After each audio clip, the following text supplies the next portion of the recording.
Assalamualaikum warahmatullahi wabarakatuh. Hai, selamat pagi. Kali ini kita belajar tentang pentingnya udara bersih bagi pernapasan untuk kelas 5 tema 2 subtema 2 pembelajaran 4. Tahukah kamu apa itu cerpen? Cerpen singkatan dari cerita pendek. Cerpen merupakan sebuah cerita yang tidak benar-benar terjadi pada dunia nyata dan ceritanya singkat dan pendek. Nah, kalian baca ya cerpennya dari halaman 72 sampai 74. Dibaca sampai habis. Yang cerpennya itu yang berjudul Tanggung Jawab Si Adik. Baca keseluruhan ya ini.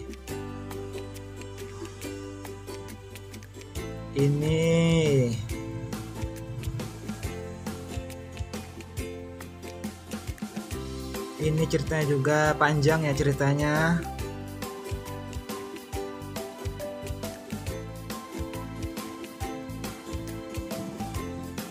Ini ceritanya juga sambungannya.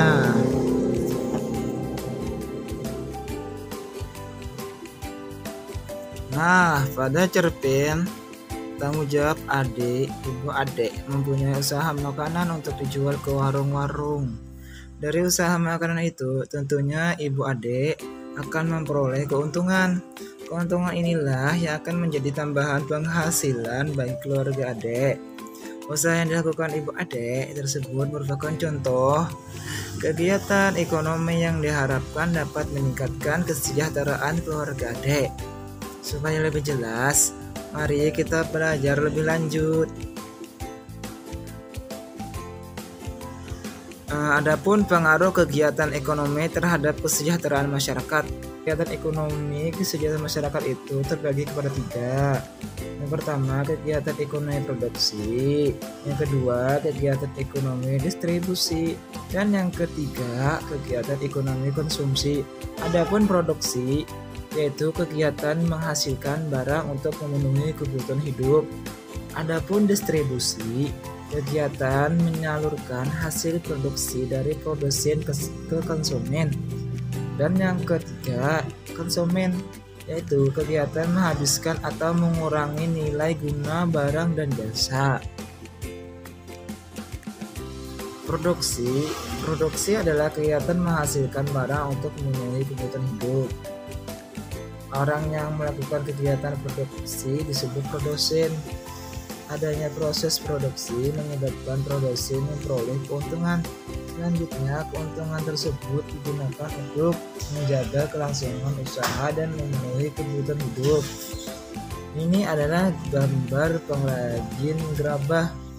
Ya, ini proses kegiatan menghasilkan barang. Ya, ini gambarnya.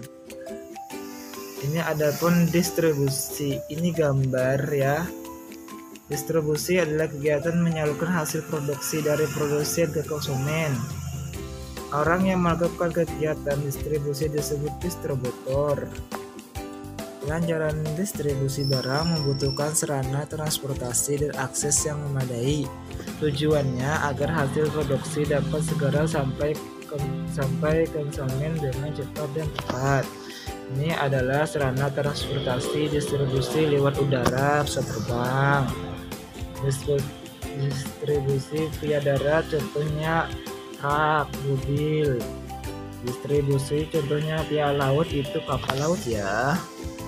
Kita lanjut lagi. Konsumen adalah kegiatan menghabiskan atau mengurangi nilai guna barang dan jasa untuk memenuhi kebutuhan hidup. Orang yang melakukan kegiatan konsumen disebut konsumen. Untuk mengkonsumsi barang atau jasa, masyarakat mengeluarkan pengorbanan tertentu. Pengorbanan dapat berupa uang atau jasa. Ini ada gambar contoh konsumen ya. Belanja di pasar, belanja di toko. Good.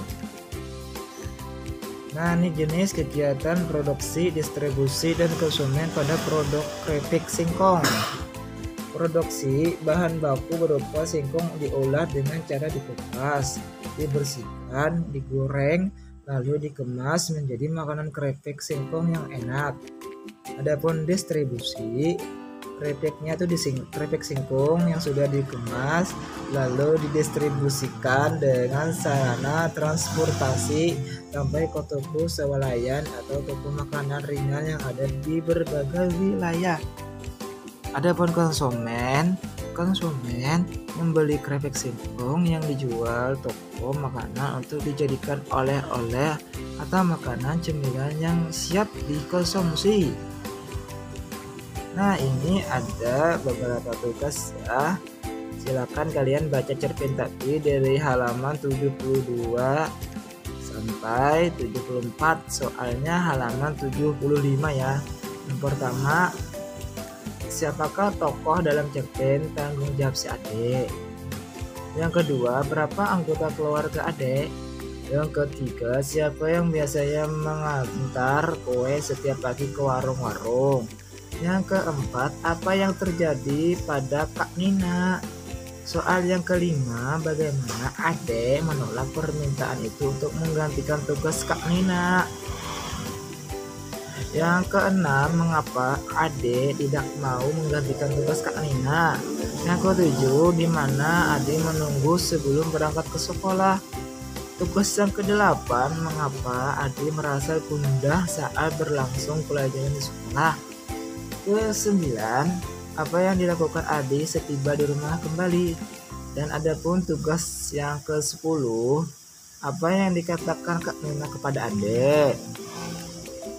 Mungkin sampai di sini saja pembelajarannya, dan tugasnya ditulis dan dikumpul lewat Bapak ya. Sekian. Assalamualaikum warahmatullahi wabarakatuh.